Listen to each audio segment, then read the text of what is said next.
السلام علیکم ورحمۃ اللہ وبرکاتہ۔ آج ہم عورتوں کے بالوں کے احکام و مسائل کے بارے میں جاننے کی کوشش کریں گے۔ عورتوں کے لیے سر کا بال منڈانا ناجائز ہے۔ مشکات شریف میں حدیث مبارکہ میں منع آئی ہے، البتہ بچیوں کے سر کا بال 9 سال تک منڈانا جائز ہے۔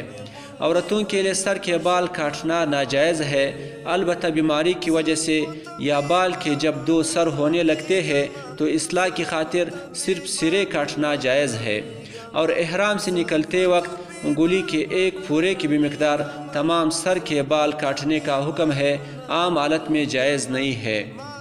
عورتوں کے لیے سر کی بال میں جس طرح سر پر آسانی ہو اسی طرح رکھنا جائز ہے، بشرطے کہ فاسقات کے ساتھ مشابہت نہ ہو اور شوہر کے لیے ہو، غیروں کو اپنی طرف مائل کرنے کے لیے نہ ہو۔ البتہ بالوں کو جمع کر کے سر پر اونٹ کی کوہان کی طرح جمع کرنا جائز نہیں ہے۔ باقی غسل کے بعد یا کام کے دوران عورتیں جو بال گدی پر جمع کرتے ہیں تاکہ فارغ ہونے کے بعد برابر کی جائے تو یہ جائز ہے۔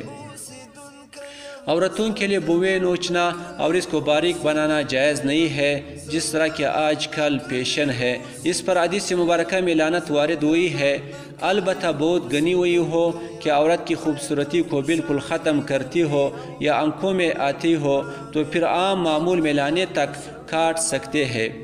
بعض عورتوں کے داڑھی یا مونچھ نکل آتی ہے، جس کا اکھاڑنا یا پاؤڈر سے صاف کرنا مستحب ہے۔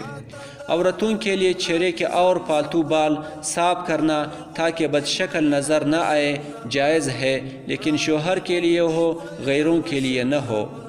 بعض دفعہ ناک میں بال ہوتے ہیں، اس کا اکھاڑنا یا کاٹنا جائز ہے، البتہ کاٹنا اکھاڑنے سے بہتر ہے۔ جسم کے دیگر حصوں پر جو بال ہے اس کو پاؤڈر کے ذریعے صاف کرنا جائز ہے۔ مرد و خواتین حضرات کے لیے بغل اور زیر ناف بال ہفتہ میں 1 دفعہ صاف کرنا چاہے، 1 ہفتہ میں نہ ہو سکے تو 15 دن میں کرے، 40 دن سے آگے نہ چھوڑے ورنہ گناہگار ہوں گے۔ زیر ناف بالوں کے لیے مردوں کو بلیڈ اور عورتوں کے لیے چونا پاؤڈر استعمال کرنا بہتر ہے، اور بغل کے بال اکھاڑ دینا افضل ہے۔ السلام علیکم ورحمۃ اللہ وبرکاتہ۔